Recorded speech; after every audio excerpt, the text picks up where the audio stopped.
Hey, everybody. Welcome back to the Beyond the Wire podcast. I'm your host, Tim Keller. Along with me is Mr. Matt Disher. We do have a guest lined up, Mr. Steve Finch. Will be joining us very shortly. Sometimes technical issues get the best of us, so we look forward to seeing our guest, but we're just going to kick it off because we like to start with the news anyways, and we thought we had some fun news to talk about. So, the first one, we've kind of talked about this a little bit, over some past episodes, but apparently, the Pentagon watchdog is to investigate the military's response to the UFOs. I know there is that countdown to when all this UFO information is supposed to be released. I can't remember off the top of my head any big UFO news being released. So this one's kind of interesting for sure. The Office of Inspector General said that beginning this month, it will start evaluating the extent to which the DoD has taken actions regarding unidentified aerial phenomenon. Here's the interesting thing. You go on social media, people see these stories and they are like, oh my gosh, there's aliens and there are, spaceships flying around, et cetera, et cetera. Mm-hmm. If you read through this, they're calling them UFOs. Mm-hmm. And the common person's interpretation of a UFO is like it's synonymous with spaceship, right? Mm-hmm. The thing is that what they're not saying is that these are spaceships. They're calling them UFOs. They are still unidentified flying objects, which does not by default make them spaceships. And so I know the Navy has these videos of these things flying around and my neighbor down the street used to have this amazing drone that would go, I swear, 200 miles an hour through the air. It could turn on a dime.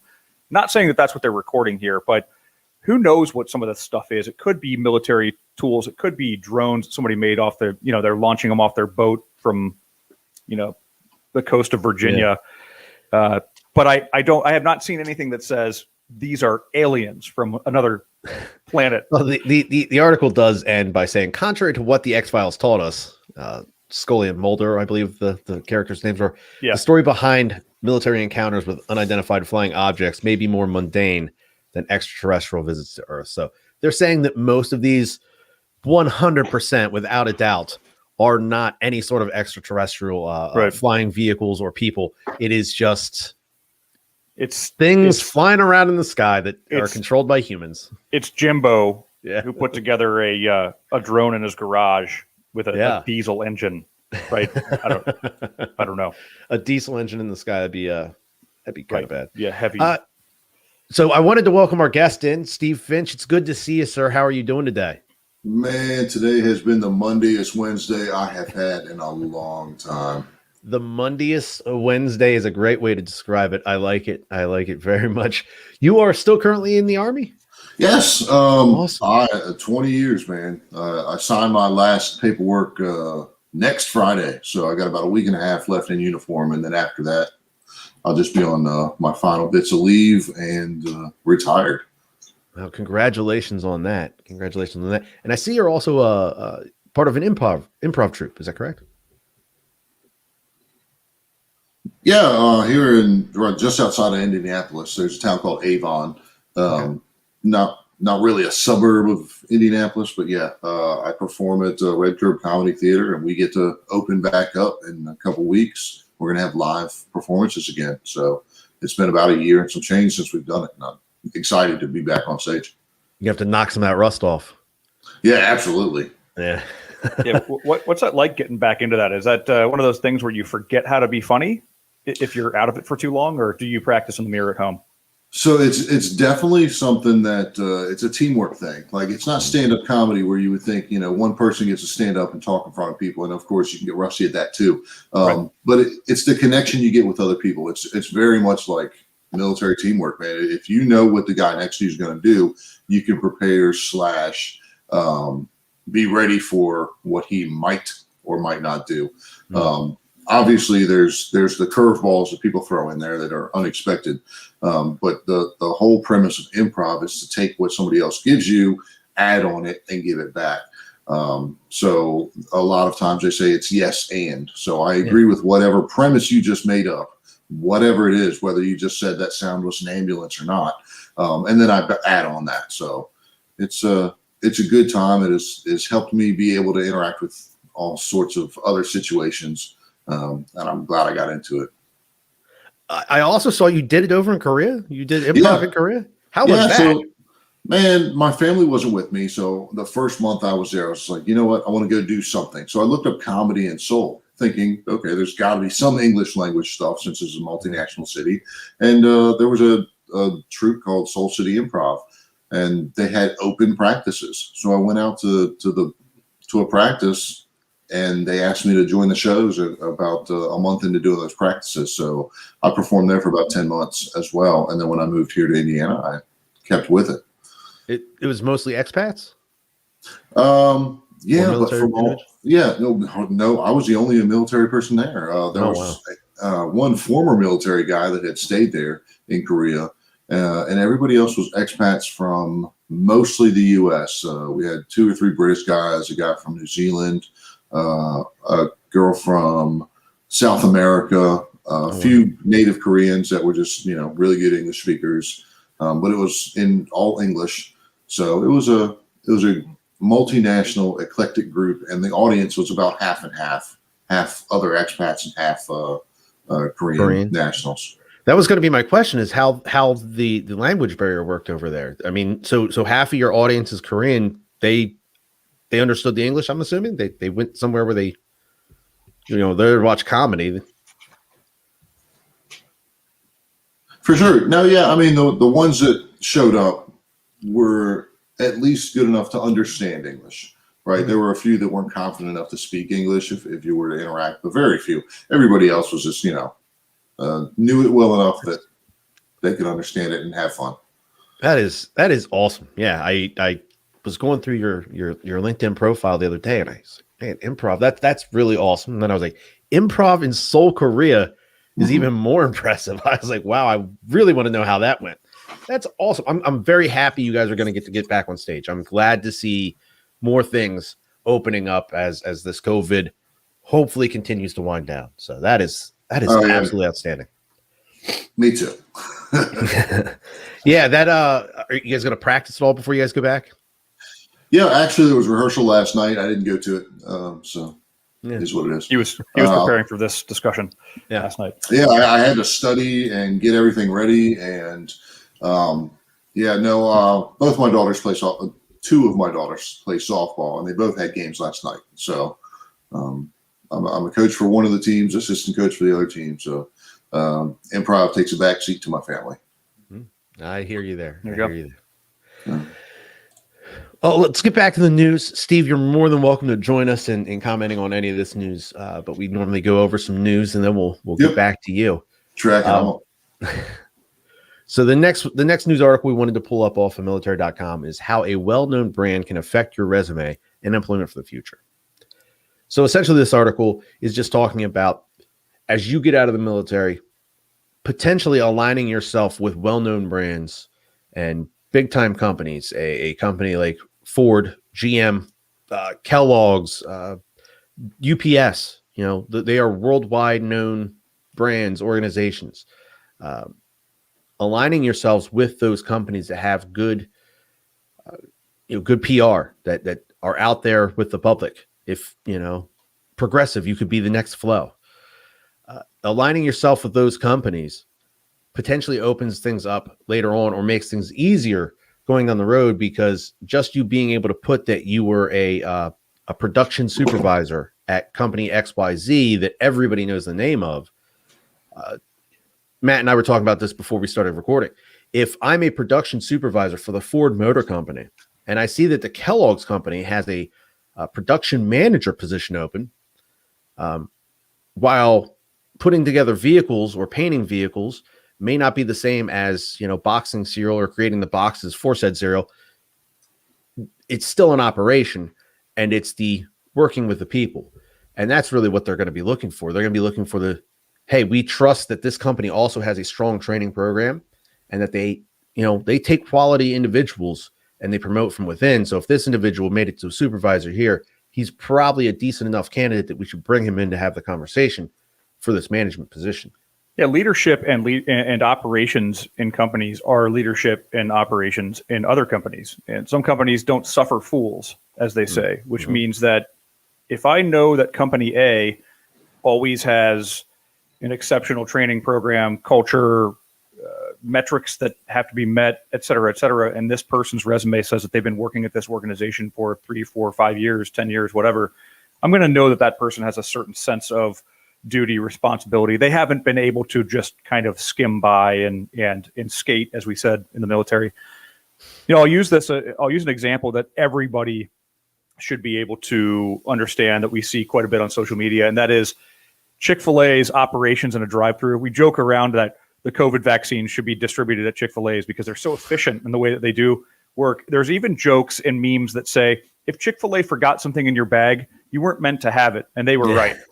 Right. So if you took somebody who has been leading an operation at a place like Chick-fil-A for a number of years, and then they went over to Taco Bell's going to know that that person probably has a certain amount of quality about them to be able to run an operation and to be able to efficiently manage teams and schedule, et cetera, et cetera. So, what I would love for companies to understand a little bit better is that people coming out of the military have the same thing. If you've been with certain elements or certain units, or you've earned certain distinctions in the military, the same thing applies. You didn't earn those just by showing up to work and throwing on your shirt. You know what I mean? And that's something unique that if you look at certain personal awards, or if I see a resume that says that somebody served in the Navy SEALs or Army Special Forces, I'm going to know that that person has some certain qualities about them that are not, it's not Joe Schmo down the street, for example. So the same thing applies when you're building your resume. Not that everybody has to work at a big company or one of these well-known organizations that is a multinational Fortune 500, but it does do a little bit of good for you to say, hey, I worked at this organization, has a great culture, great training, doesn't suffer fools, and I did very well there. That's a resume builder. That's great. So is it more beneficial then to go for one of those big companies as you're getting out? Let's say, mentioned all the fast food places, but like Amazon and or Ford or whatever,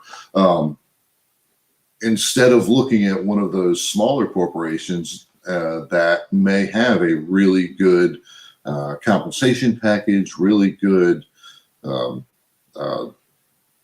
culture, right? If that company looks really awesome, but it's only got 500 people, do I weigh that and say, oh, well, these guys are multinational, they're everywhere, or I really like this company here?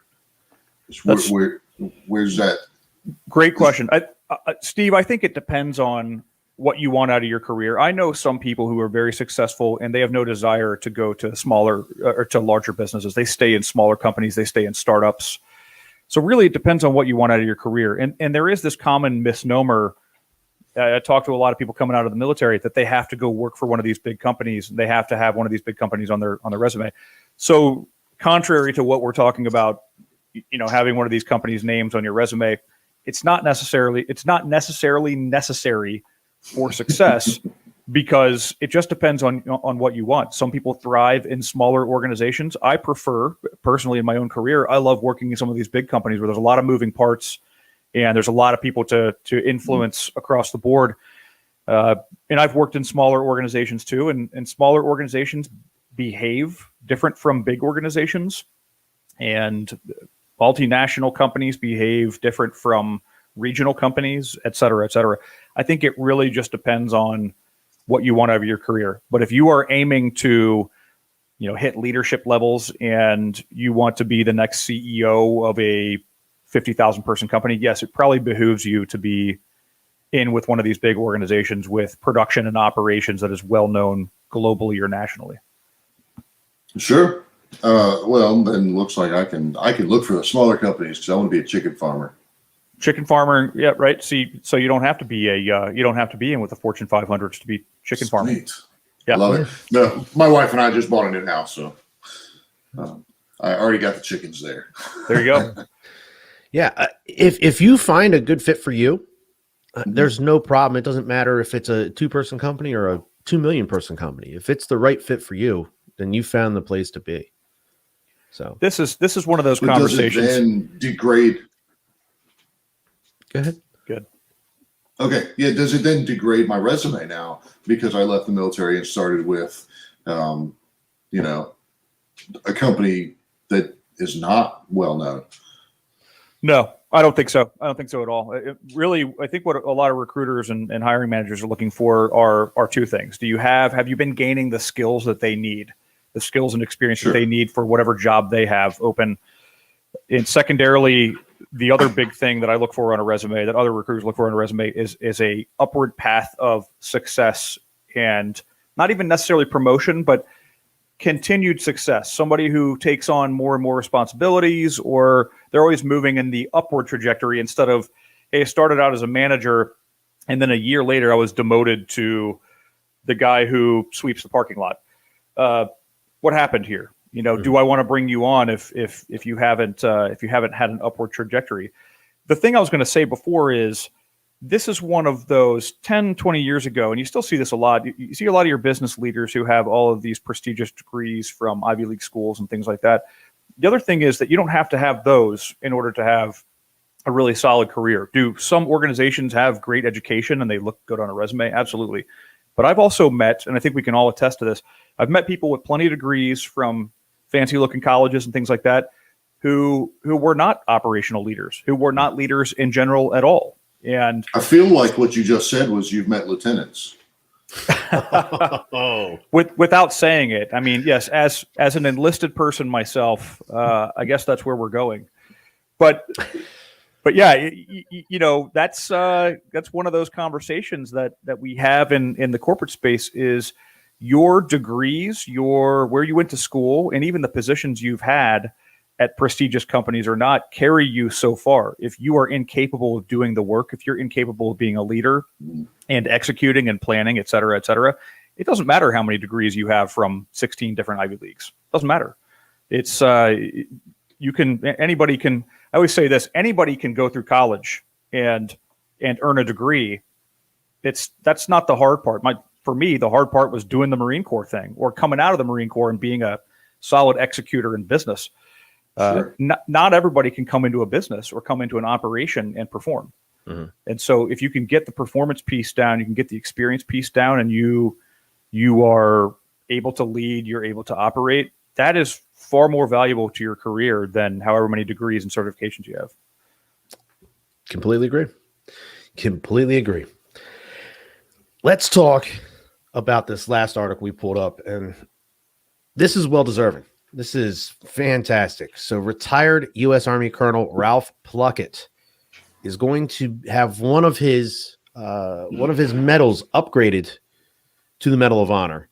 Now, Colonel Plunkett led 51 Army Rangers and 9 South Korean soldiers across 800 yards of frozen rice paddies to seize an enemy hill, the hill known as Hill 205, back on November 25th.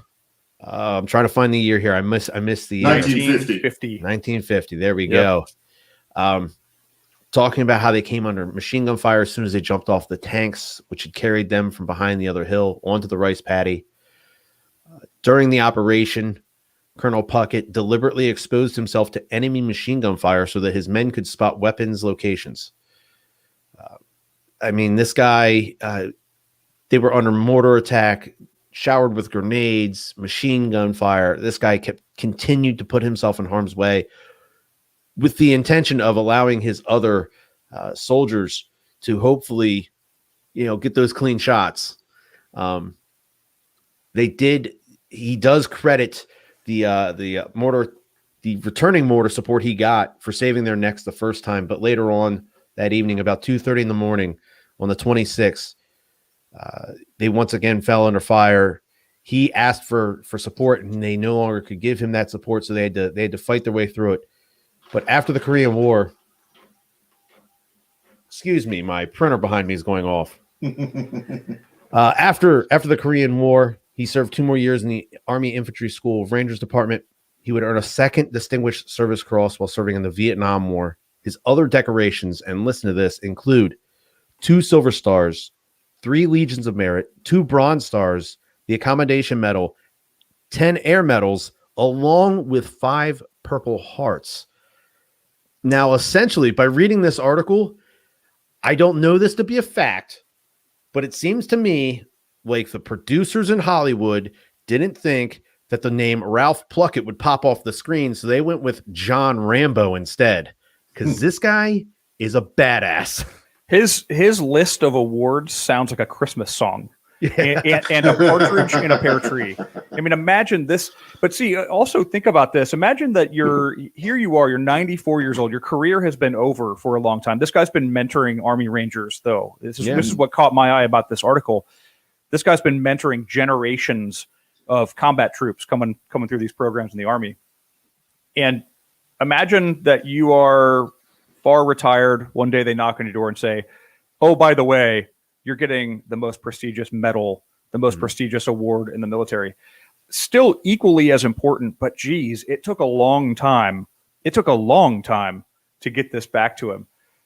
And I'm sure he's been, he's lived a very fruitful life, full of great accomplishments. These stories are amazing to me. But here is this guy who has been there and done that. Video games and movies are based off of this, as you mentioned. So I agree. Rambo was a better name to call the films. Yeah, based on Mr. Plunkett's life. Yeah, I mean, his wife Jean, while speaking to the paper, said her husband felt the Distinguished Service Cross was honor enough, and when asked how did such a small group do so well against what has officially been estimated to be several hundreds of enemy soldiers, Puckett said they were highly skilled and physically, mentally, and morally tough. Good training is the basis for success. Without it, you are not going to make it. That's a fantastic quote from a man that is seen it and done it all. Couldn't have been said better. That is a fantastic story. When I read that one, I was blown away by his courage. Did it say when he's going to get the actual award? When are they awarding him? I just pulled the article back down. Date. Yeah. I don't think they picked a date, but that'll be interesting to see. I always love these ones where they catch up. You catch up to somebody. There was recently a Marine who won the Medal of Honor from an action in Vietnam, and of course, so many years later, you think that Vietnam was years later, and now here we are, a Korean War veteran is receiving this so many years later. It's always very cool to see these awards brought back up and see these people awarded. Absolutely. So let's focus on Steve now for a bit. You ready, Steve? Yeah, actually, I was just thinking about myself. There you go.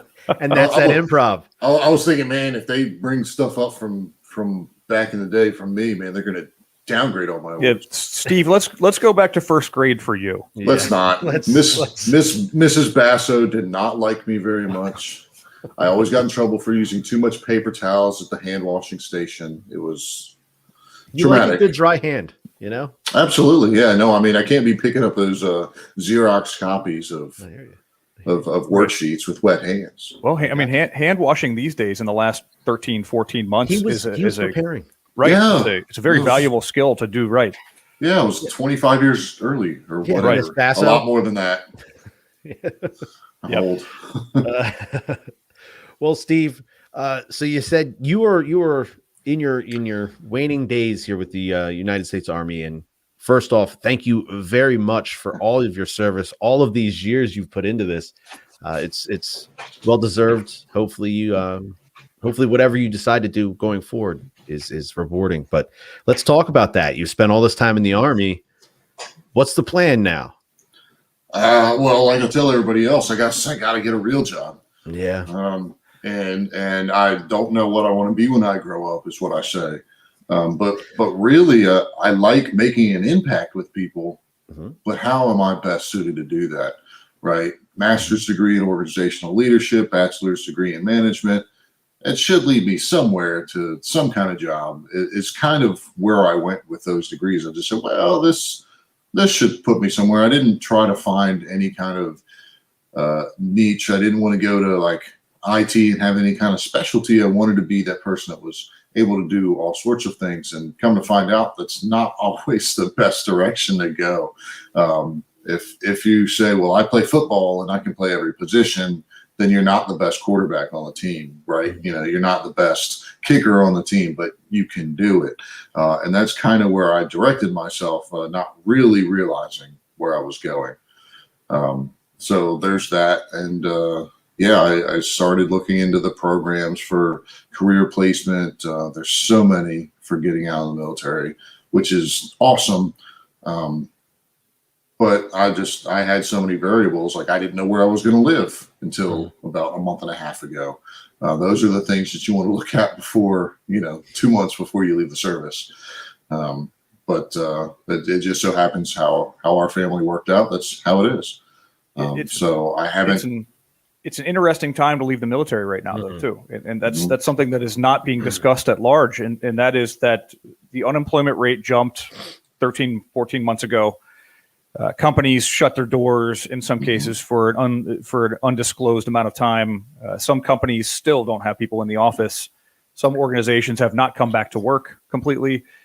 And there's still the 200,000 people leaving the military every year.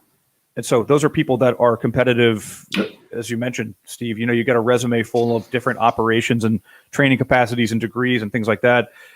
The workforce looks a little bit different right now. And so you're probably going to have a little bit of an uphill battle ahead of you, but I'm pretty confident that you'll be able to land in something. This is the other piece of advice that I give to a lot of people. This job, it's not whatever job you land next. And I know employers hate when I say this. It's not this job that you want that comes next. It's whatever comes after that. This next thing is, let me get in the door somewhere, get my feet planted, figure out what I want to do for the rest of my life. It might be figure out that you don't want to do that job that you get landed into, that you end up in. So it's not the right time. It's not the best time in the world to be coming out of the military. However, I hear that in the next 2 quarters of this year, that's when we're going to experience. I think Jeff Hancher mentioned this last time we were on the show. There's going to be a lot of turnover in organizations. A lot of people are going to be making some career changes, which opens doors. It closes doors for some, but it opens doors for a lot more people. So I think you have some opportunities. It's just a matter of kind of figuring out where you want to be and what you want to do. Right. And I liked that section with Jeff, because I don't actually stop getting paid until September 1st. Right. I saved up as much leave as I possibly could. That one good thing from COVID is the fact that they allowed us to carry over more use or lose, right? So I have an extra 29 days that I didn't expect to have. So I'm leaving next week instead of early June is what I really had planned. So I've got all that time. Personally, though, my wife and I just bought a new house. She left me in January to go work in another city because she's a traveling nurse, right?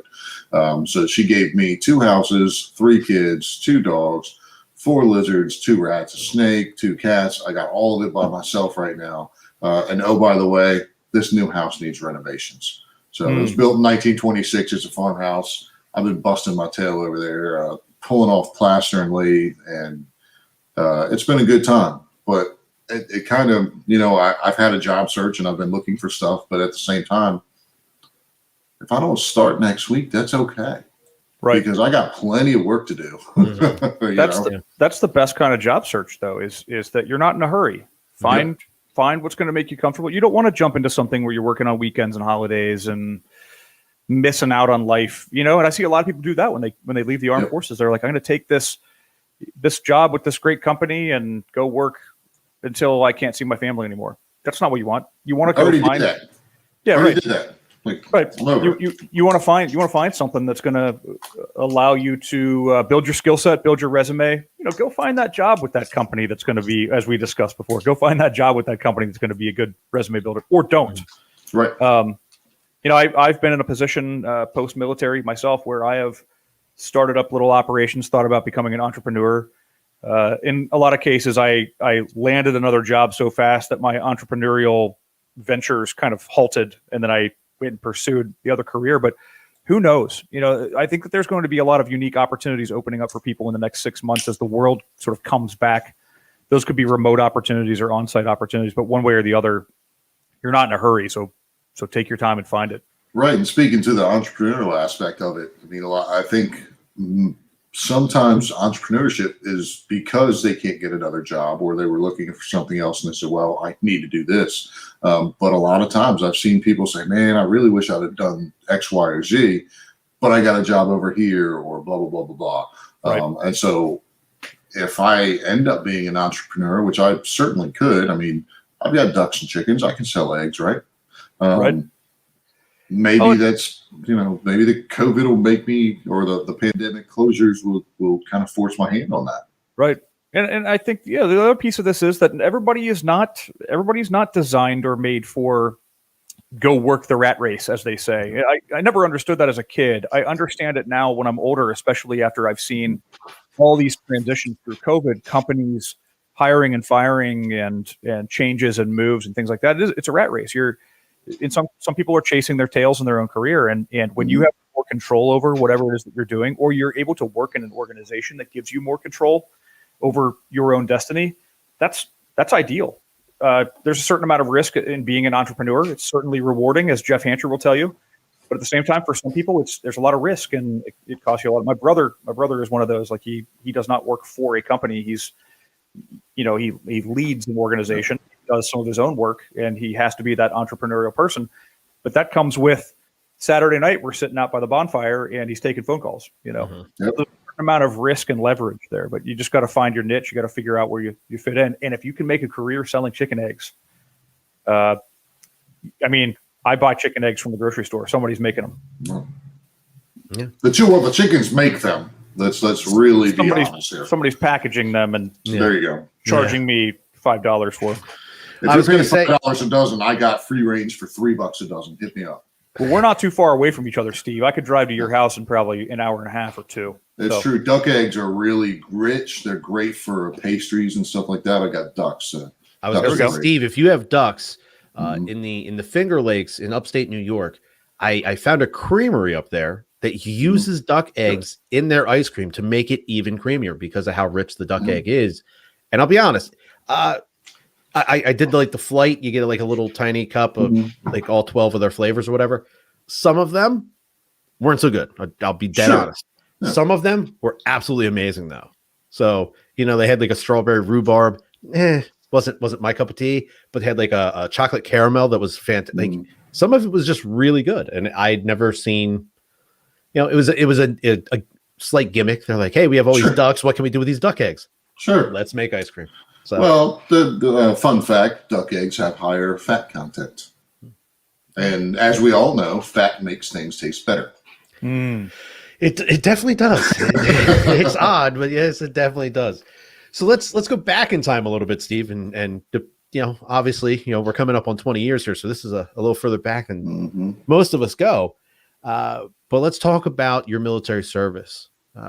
What got you to join up? What made you? What spurred you to go and talk to a recruiter and say, "This sounds great. Let's do this"? Well, one day back in the small town of Leonardtown, Maryland, a buddy of mine named Ray, we skipped school. Oh, Ray. And I blame Ray. But we to this day have argued so many times about this and who did what. So we skipped school. Of all places, we went to a state park and went through the museum. I know, we're nerds.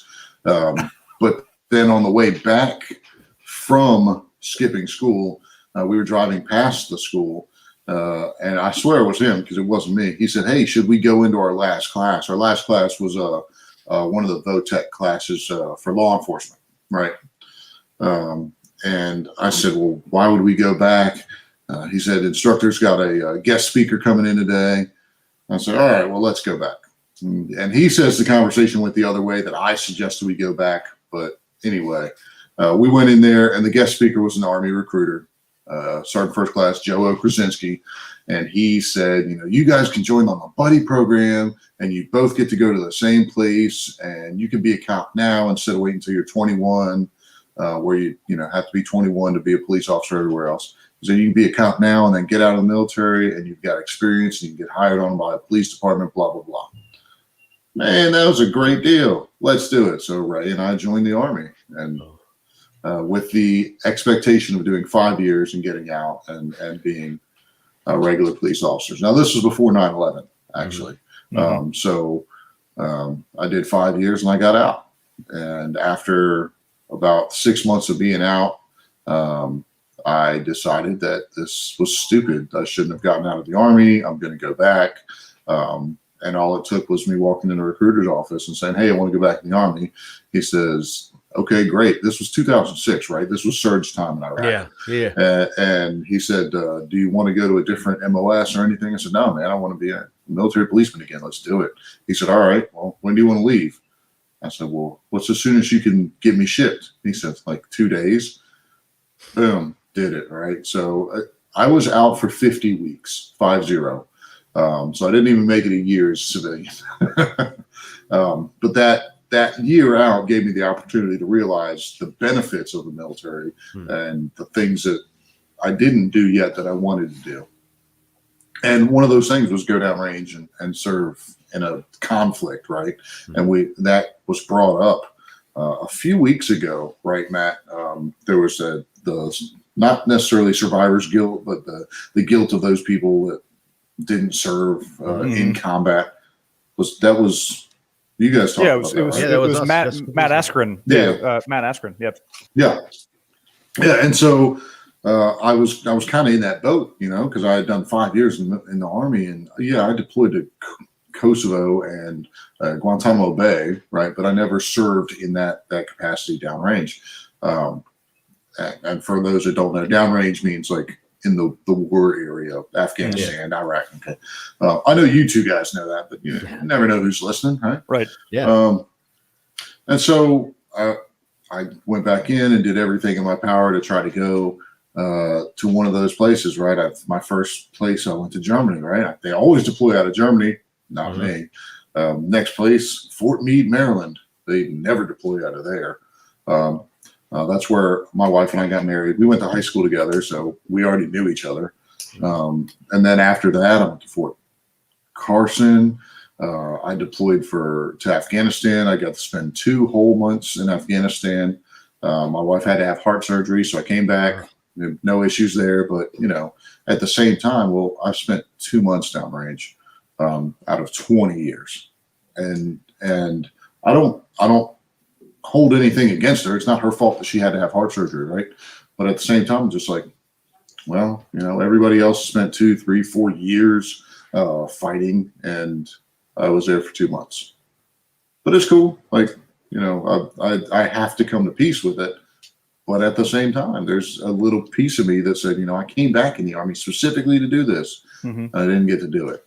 But, such is life, right?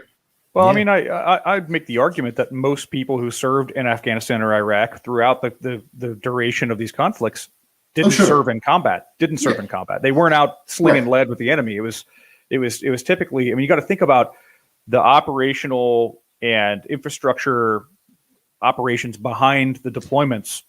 It's mechanics. It is HVAC technicians. It's people setting up water supply. Most of these folks are not taking fire. They're not slinging lead. Right, but they were still there, and still there. But that evens me out a little bit. Like, I was willing to do it. I went. I was ready. Just nothing happened. Right. No different than that guy or that girl that went out there and hung out in Jalalabad for a year and nothing happened. I guess I shouldn't use Jalalabad. That place was a hot zone half the time anyway.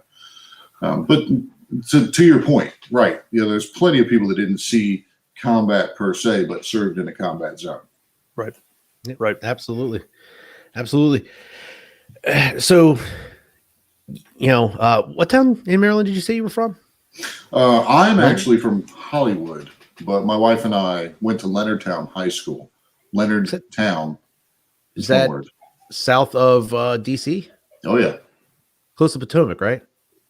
So the Potomac River is the river that goes between Virginia and Maryland.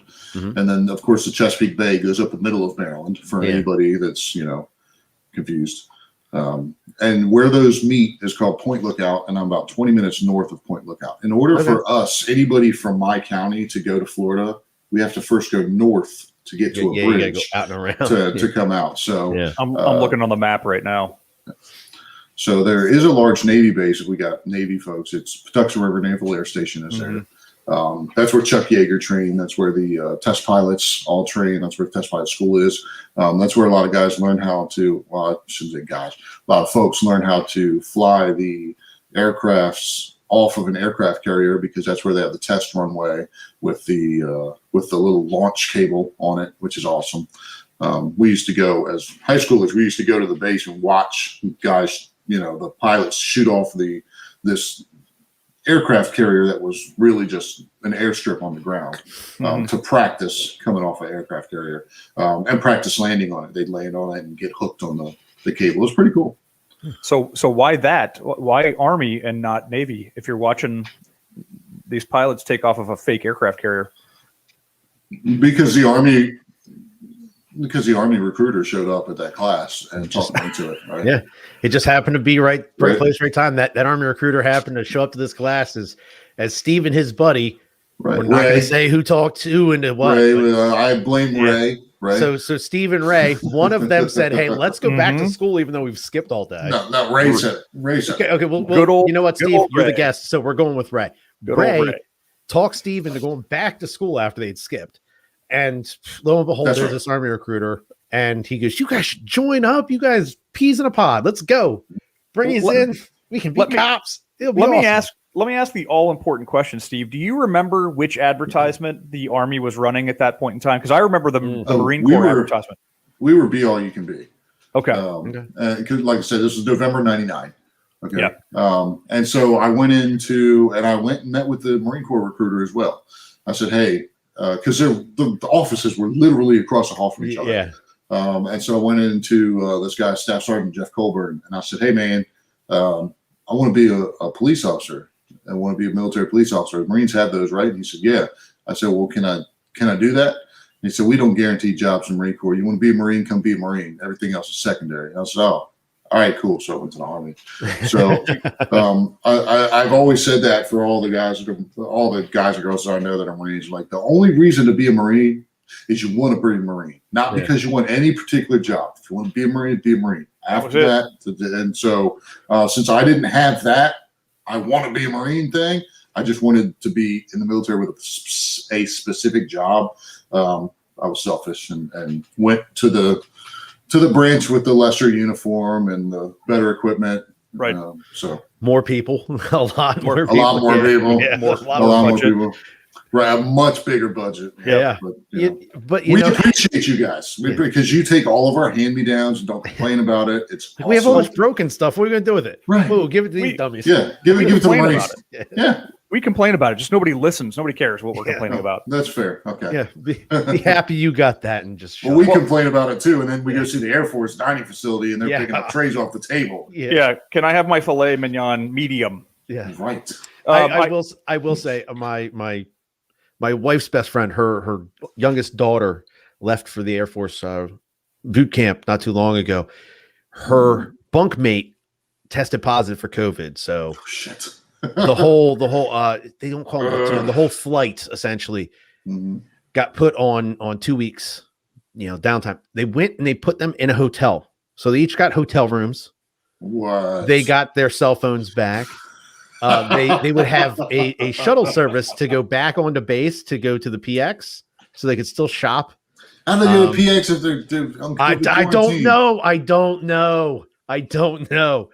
But literally she would text me, and at some point I just told her, "You're just trolling me now. This is ridiculous." But they would deliver food. So yeah, it was they'd get sodas, all that good stuff. So but tomorrow at 4 a.m. they're coming for them.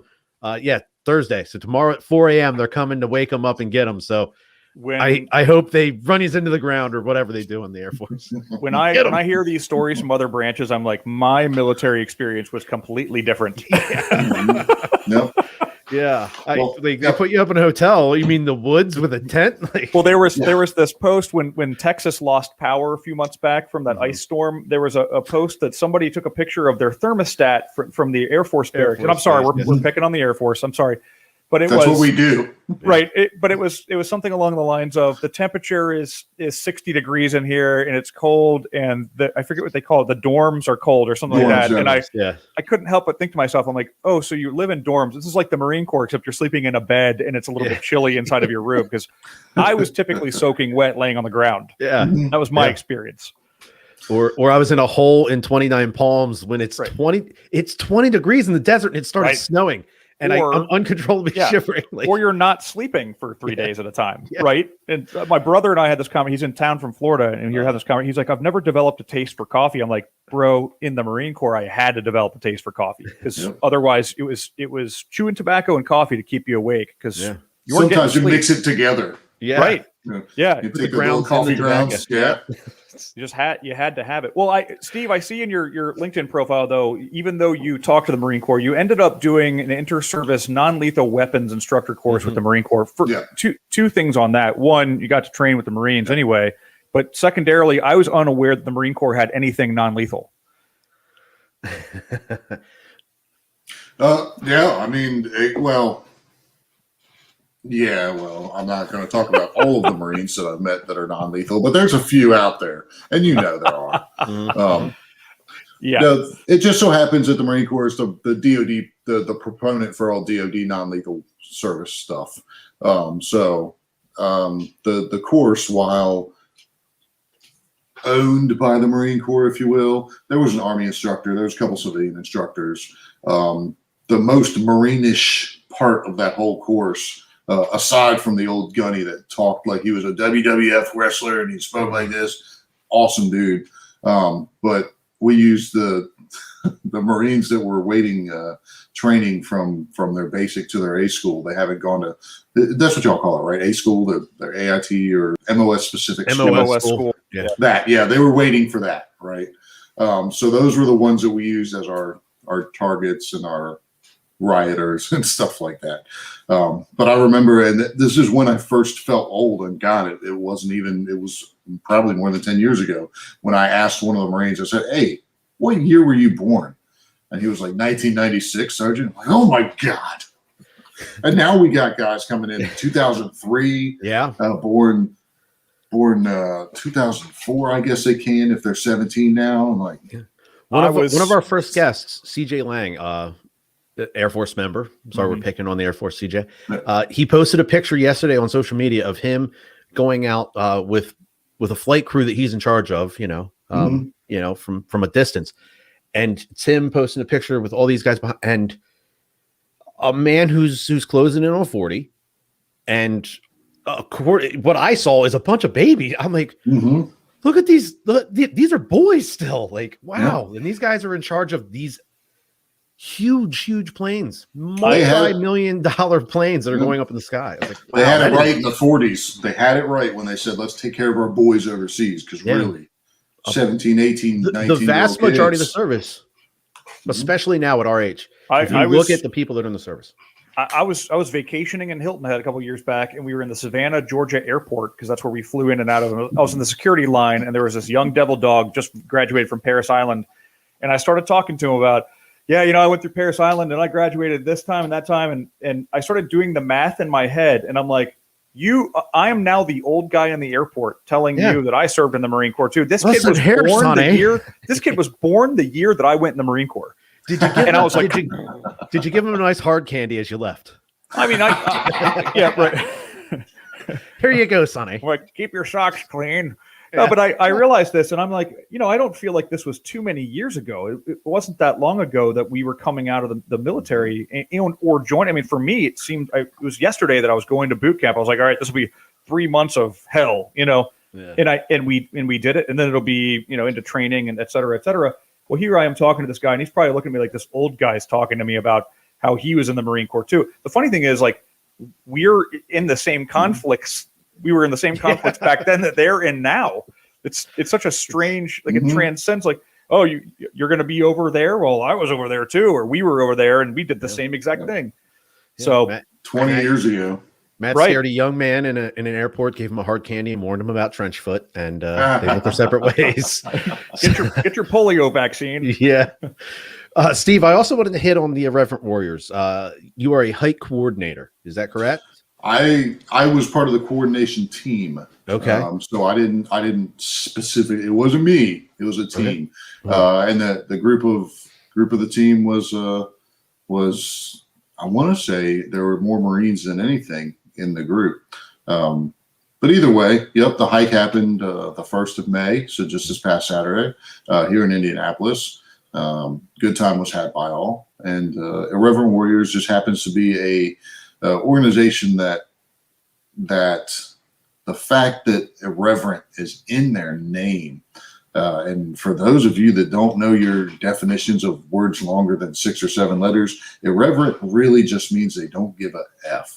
Now, of course, they do give an F, but it's a place for people like you and I not to be giving out hard candies and to kind of remember that we are still young. We're not those guys walking around with Velcro shoes, right?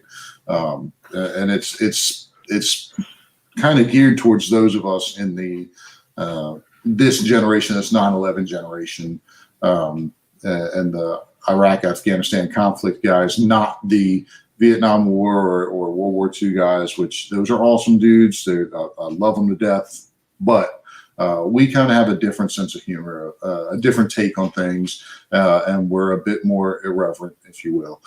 So Irreverent Warriors is just one of those organizations that's all about getting together, preventing suicide, because everybody knows that veteran suicide, everybody's already aware of it, right?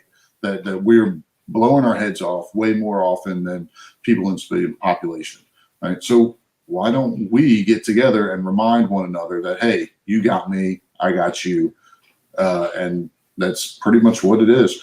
There are big events every year. They do what's called a Silkies hike. Silkies are short shorts that Marine Corps guys wear or used to wear, maybe. In the Army, we got Ranger panties that basically is for the Rangers. But yeah, and everybody wears their short shorts and goes and walks around, and it's only the veterans that get to walk. It's not the supporters, not the spouses. It's just us, and we can talk about anything. And so the conversations that happen upon the hike are the exact same things that you would hear in the field with your fellow Marines sitting on the cots or BSing about, who did what, when, and how much of a wimp this other person is. I have to censor myself sometimes. It's very difficult, especially when I'm talking to you guys. Well, I became aware of Irreverent Warriors because my brother, again, lives in Florida, Fort Lauderdale, and he was doing a hike down there. And we've got one in Cincinnati coming in October, I think. But I was like, how do I get involved? Because it sounds like my cup of tea, so to speak. Mm-hmm. And this is the thing that we've talked about the prior service generations, World War II, Vietnam, Korea, Desert Storm, even. Their community was VFWs and American Legions. Sit down at the bar and drink tap beer in a plastic cup and smoke cigarettes and share stories. And one of those, which isn't bad. It's a fun time. Right. And those organizations are still relevant. I think I've been asked the question a number of times, how do we bring more relevance to those organizations to our generation of veterans, the younger generation and beyond?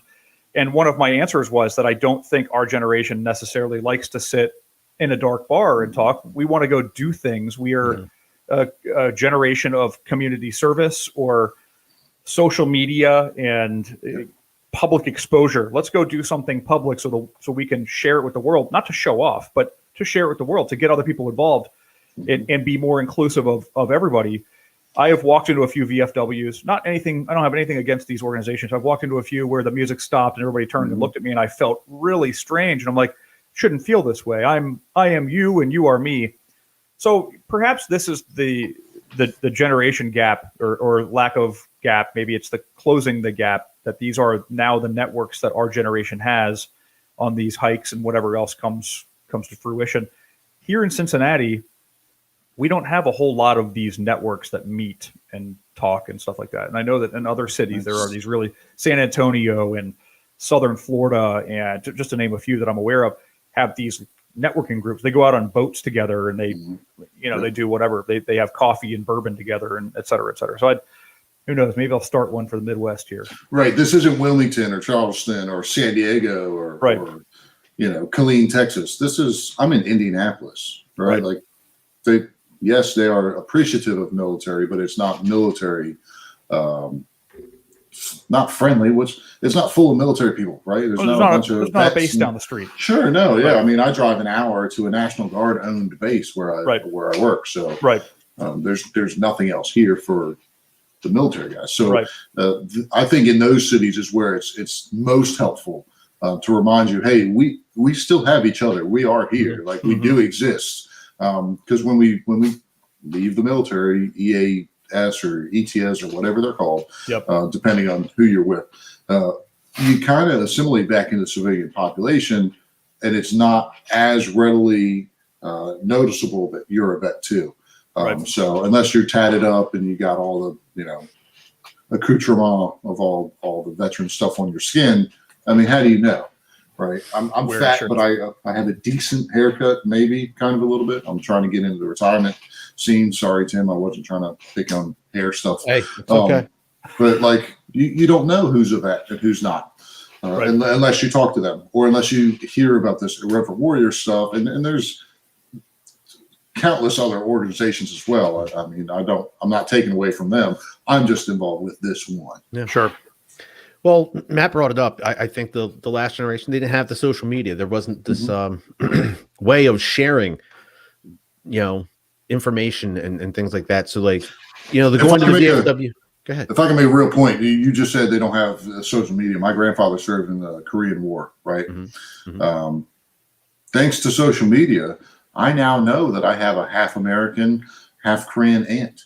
And I also have another aunt from when my grandfather got back from the Korean War, just saying, before he married my grandmother. Yeah. Oh, wow. No social media? We didn't know. Now I know. Right, sorry. Yeah. I thought it was funny. But before, the veterans would just get together in the VFWs and the American Legions and, the whatever else.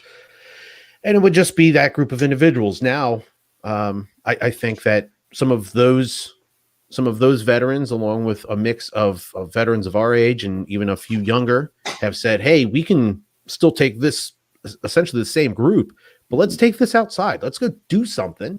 And we can post all these pictures because nobody wants to see a picture of us all sitting in a smoky bar with the Pabst, neon light behind us. That doesn't look fun and exciting. Let's all go out on this mountain hike, take a few photos of us doing this, share it on social media, and all of a sudden you got people that didn't know or wow. And I personally, like, I've done the DAV 5K a handful of times as a sponsor and as a participant, and I like to bring my son along to those things. He's 10. He's not a veteran. He's not going to throw on the silkies necessarily, or maybe we could get him some 10-year-old silkies. I don't know, but it's the opportunity to. I'm not going to bring my son into a smoky bar. I could bring him out for a 5-mile walk, and he could do that. Absolutely. Carry a flag or something. So, yeah. So, Steve, before we get out of here, anything else you'd like to share? Some contact information if anybody out there wants to get in touch with you, offer you a job, maybe buy some duck eggs. Absolutely. If anybody wants to contact me, I'm on LinkedIn. I believe Matt or Tim, whoever made the post, did tag me in it. So tag you in it. Yeah. Yep. And so I've got the awesome 12 months free for military personnel premium subscription. So you can send me a in mail or in message or whatever it's called with the LinkedIn. I am sparsely on social media at Funny Guy Finch with Twitter and Instagram. Hit me a message on there. I'm doing a few other things, so hopefully I can get some other podcast stuff off the ground. Currently working with Drew Lynch from America's Got Talent, so I'm producing something for him right now. So yeah, I'll be around. I'm not going anywhere. I'm in the Indianapolis metro area. Working on 1926 farmhouse. So if you really want to come out and help me and move some plaster out of my house and into a dumpster, I would appreciate it. If you'd like to mow 10 acres of grass, it needs it. I haven't got that giant lawnmower yet. We just closed last week. So give me a call. You could start a working party and call it a military networking event and see how many guys show up and sure. Just have I tried a that. keg of beer. There you go. Oh yeah, I was gonna say that'll bring them in. That'll do it. At least 6 guys will show up. Yeah. Power tools and beer don't mix well. You can ask my 9 feet, my 9 toes on my feet. Right. But that's I think a conversation for another show. Yep. Steve, it was fantastic talking to you today. Again, congratulations on the 20 years and thank you very much for your service. I was trying to get out of work the whole time, guys. Look, I did 8 years and said, you know what? I'm in 8. I might as well finish to 20. So the last 12 years, I just was kind of holding on. If you're going to do something, do it well. And it seems like you've done it well. You've skipped out of work in all this time. That's right. Congratulations to you, sir. And I hope the retirement stage. Oh, of can we military- take that out? We can take that out in post production, right? 'Cause I'm trying to find a job. I don't want anybody to think that I'm just like, skating out of things. No, if they have any thoughts that you're skating out of things, find Steve on LinkedIn and go look at that list of accomplishments. So despite the jokes, Steve has not honestly skated out anything. He has a very long list of accomplishments, and I'm sure he's got a bunch more ahead of him as well. So Steve, thank you very much for being on the show today. Matt, anything else before we get out of here? No, I'll say is Memorial Day is at the end of this month. I know that there are a handful. Some people wait till the last minute to try to get involved in things. So go out and take a look around for local Memorial Day events in which you can participate. I know that I am participating with Carry the Load this year, and I started my own fundraiser among my friends, and I've raised a few $100s for that. But they have a national relay that's going through a lot of the major cities in the United States, and essentially it's a relay. So it's walk 5-10 miles at a time, and you start at one point and go to a next, but you can register on their website. As I mentioned, most of the major markets in the United States, most of the major cities in the United States will be touched by this. So I always encourage people to get involved somehow. Memorial Day is every day for some of us, but once a year for most people. It is, I'm not one of those people to remind you that it's not just a barbecue weekend, because for many it is. But it also represents a whole lot more than that. It represents honoring those men and women who we've lost along the way in service to our country. So take a look for those events locally, nationally. If you can't participate, throw in a couple bucks to a fund somewhere and show your support. But that's all I've got. We'll see you next time. Absolutely. And with that all being said, wanted to take a second to wish Matt a happy birthday. Matt, he turned 40 just the other day. So congratulations to you, sir. You've made it. You're officially old now. How's it feel? I woke up and I was yelling at kids to get off my lawn, and just my back instinctively. hurt. Yeah, So but then it just happened just like that. Yeah. Right. Well, no, actually, I realized that I've been yelling at kids to get off my lawn, and my back and my knees hurt anyway since I was 25 years old. Yeah. So, Same. yeah, got to celebrate with some of my friends over the weekend. It was really nice. Had 4 baseball games over the weekend too, so it was baseball games to celebrating. But yeah, I hung on for dear life in my 30s, and I still feel like a 16-year-old in my head. So it's age is just a number, right? Yeah. Well, age is just like you said. Age is just a number in your head. The body has something else to say about that. That's right. Daggone sure. Right. So congratulations, Matt. Happy birthday. Thank you. Thank you. With that all being said now, as always, you can check us out on all the major social media platforms. You can check us out live on YouTube, the Twitter stream, as well as Facebook. We go live there every week. You can also find us on all the major podcast platforms. Give us a like, rating, review, subscribe, all that good stuff. It helps us get in those algorithms, and other people get to see us. And it's a way for you to tell us how we're doing, as well as you can reach out to us there and suggest possible guests. We had somebody reach out to us this week and set us up with potentially a very good guest. So we look forward to having that discussion as well. So with that all being said, happy birthday to Matt. Congratulations to Steve. We'll see you right back here next time on Beyond the Wire.